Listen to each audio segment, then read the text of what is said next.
कांग्रेस का मैनिफेस्टो पर मुस्लिम लीग की छाप है और ये भी कहा कि एससी, एसटी, ओबीसी का जो कोटा है उसी में से कम करके, उसी में से चुरा करके ये धर्म के आधार पर कुछ लोगों को आरक्षण दिया जाए।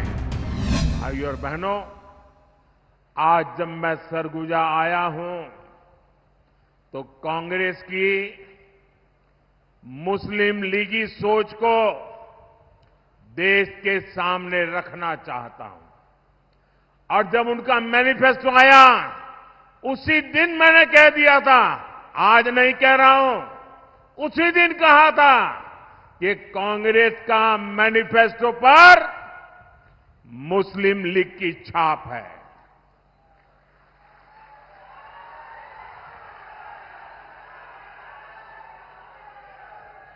साथियों, जब संविधान बन रहा था, काफी चर्चा विचारणा के बाद देश के सभी बुद्धिमान लोगों के चिंतन मनन के बाद बाबा साहब आंबेडकर के नेतृत्व में ये तय किया गया था कि भारत में धर्म के आधार पर आरक्षण नहीं होगा।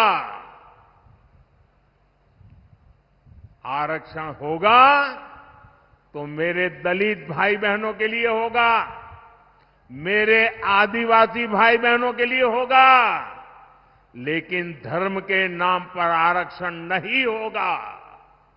लेकिन वोट बैंक की भूखी कांग्रेस ने कभी इन महापुरुषों की बातों की परवाह नहीं की, संविधान की पवित्रता की परवाह नहीं की, बाबा साहब आंबेडकर के शब्दों की परवाह नहीं की।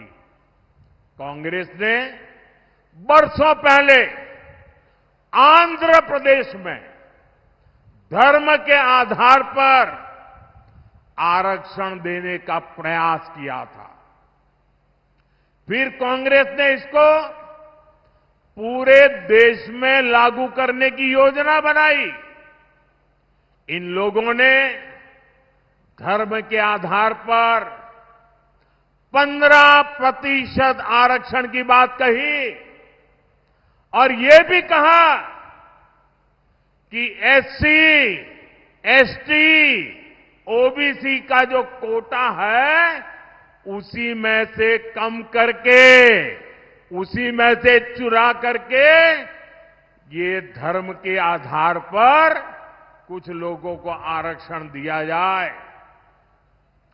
2009 के अपने घोषणा पत्र में कांग्रेस ने यही इरादा भी जताया। 2014 के कांग्रेस के घोषणा पत्र में भी इन्होंने साफ साफ कहा था कि वो इस मामले को कभी भी छोड़ेंगे नहीं। मतलब धर्म के आधार पर आरक्षण देंगे, अगर दलितों का, आदिवासियों का आरक्षण कट करना पड़े तो करेंगे।